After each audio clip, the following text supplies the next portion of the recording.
Hey there, mga my loves, Leo. Thank you so much for always staying here with me in this channel. So our content for today, is we're gonna take a look at what do they want from you. So this could be anybody, okay? This could be anyone right here. Pwede kayo mag-focus, dun sa specific person na iniisip niyo right now or the person that you wanna know about. Yan, no? So bago natin simulan ng reading, pwede niyong iset ang intention ninyo ng gano'n, no? So, yeah. So, just like how this resonates with you at syempre wala tayong gender dito and timeless din ito. So, Leo, tingnan natin mga babes, no? Kung ano ba ang intentions, real feelings nila sa'yo. So, this could be anyone. So, spirits and angel guides like Angel Michael, thank you so much. This is for Leo. Can you please show me this person's intentions, true intentions, and true feelings for Leo? Show me this person's true intentions, true feelings for Leo. What do they want from Leo? Tell me something about this person's true intentions and true feelings for Leo. What do they want from Leo? This is for Leo.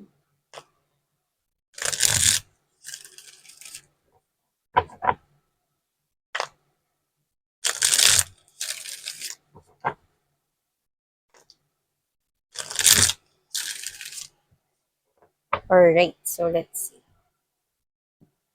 Ano ba ang intention at feelings and emotions nitong person na to sa'yo? Let's find out.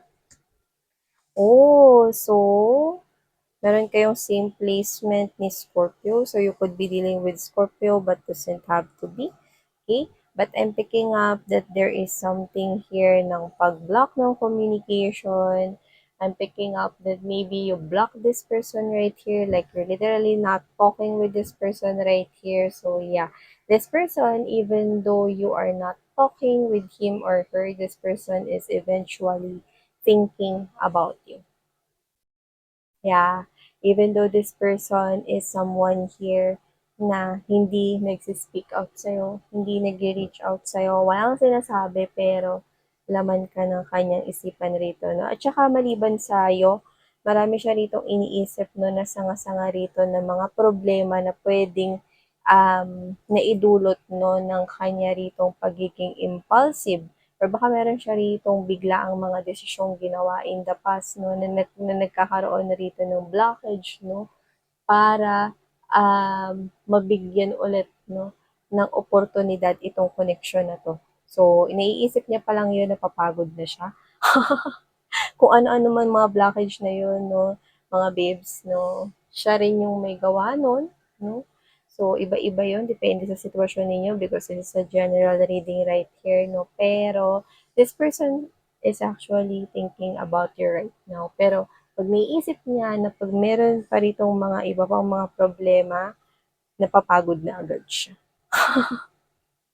So, yeah, see, maybe it has something to do with your friends or his or her friends right here, yan, no? Kasi tinan mo, ang daming people na involved dito, no? So, I could be dealing talaga with Scorpio. You might want to check that out, okay? So, let's not get fixed with the sign. However, I'm seeing na marami ritong involved na people.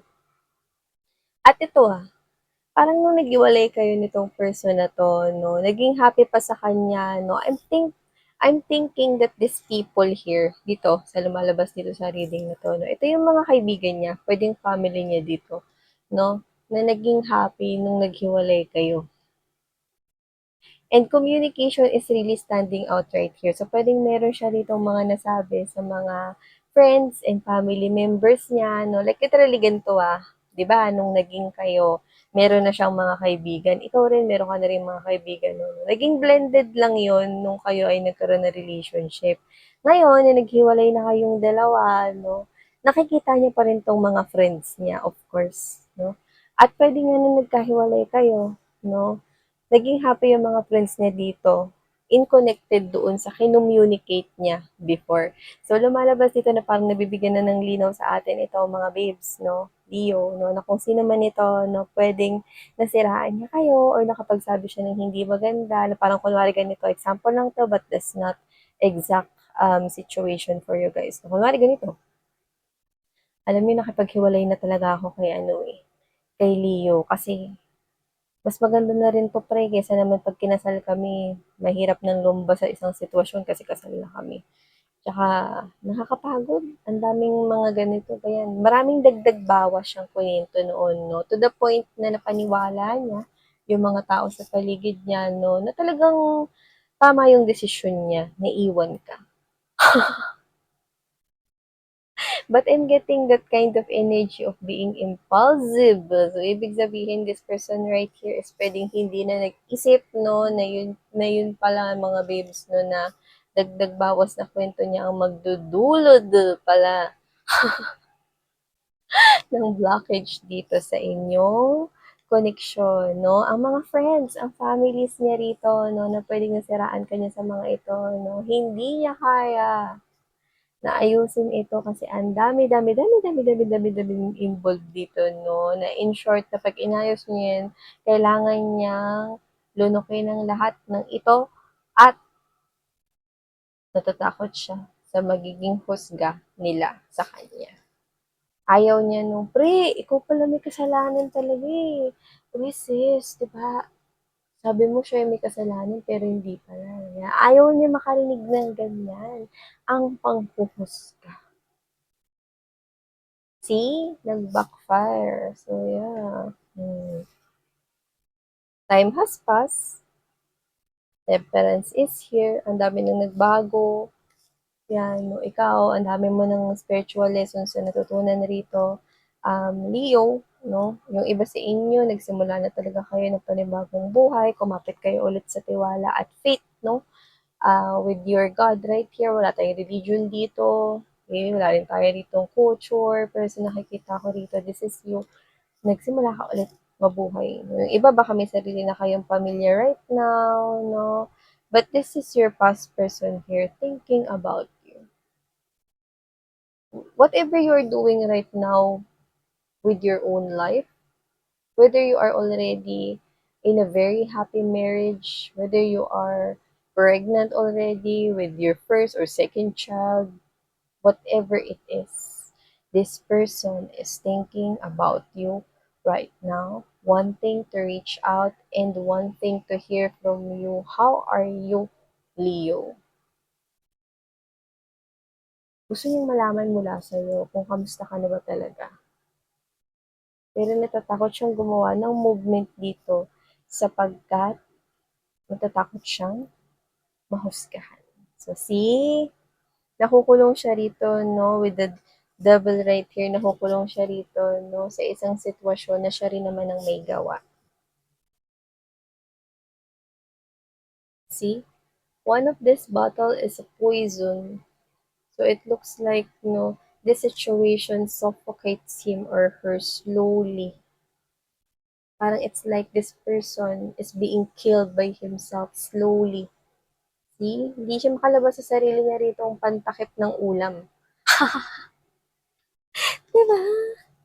Because of these people na hindi niya akalain na magiging blockage pala one day at yung one day na yun, ito na kung kailan naririnig ninyo ako. Hello, yobasiyo. Yan nga mga babes, no? Nakikita ko rito na itong person na to ay hindi alam kung paano siya rito makakalabas sa sitwasyon na to. Nakikita ko siya rito na tinitiis niya, okay, parang sige, ngayon lang naman to, masakit eh. Pag lumipas na yung mga araw, magiging okay din ako. Yan yung iniisip niyang mindset, no? Pero everyday is a torture. Everyday is kailangan niyang lumaban dito. Okay?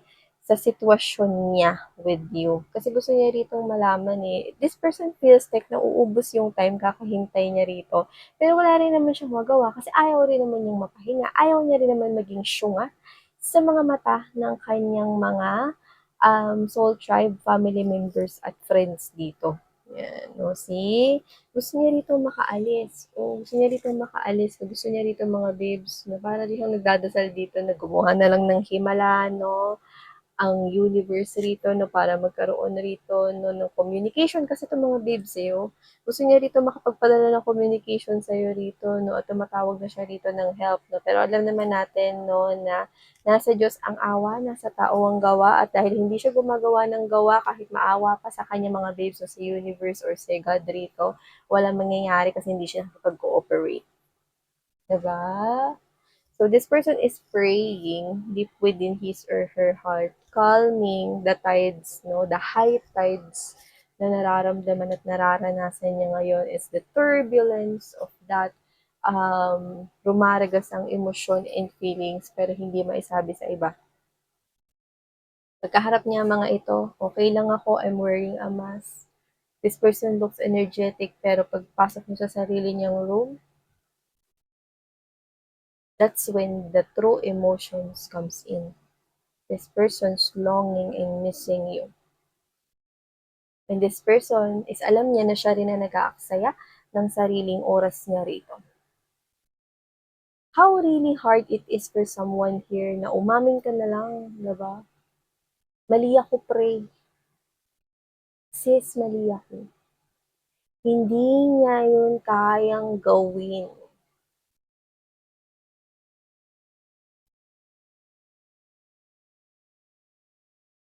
Diba? I don't know what you're doing right now, but this is your energy right here. Starting, progressing. Maraming mga magagandang bagay na mangyayari at nangyayari pa sa'yo. Nangyayari na rito, no, yung success rito, no, sa life mo. And I'm picking up that you are also with the healthy people around you, cheering you up, supporting you all the way to this success. And you're growing. And you're glowing like everybody loves you. You could be on the public eye. Pwedeng may social media, maraming followers. Pwedeng mga friends. Your work could be on the public eye as well, where you're talking or communicating with lots of people. Yeah, this person's totally feeling doomed right here. And there you go, Queen of Cups energy. This person wants to heal this. You know, nakitang sugatan siya dyan, no? Pero tingnan mo, nakikita ka na lang niya rito bilang mermaid, no? Isang fantasy na lang, no? Na hanggang kailan niya, no, titiisin dito sa kanya rito na parang fantasy world, no? So, clearly, inuubos niya po yung oras niya rito dahil hindi niya kaya, no, na marinig rito yung panghuhusga ng iba. See? Total coward.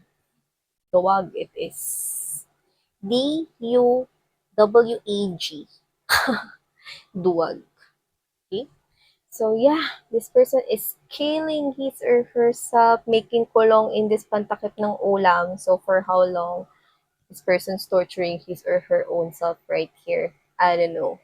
But this person is stubborn. That's what I'm getting. So yeah, okay? This person is doing what he or she is doing. Yeah, he or she is asking for some kind of miracle right here. Pero ayaw niya gumawa ng movement. Kahit maawa sa kanya si universe rito, kung di siya gagawa ng movement, wala mangyayari. Diba? So yeah, thank you so much, Leo. So yan, sana kayo love and life. Annyeong!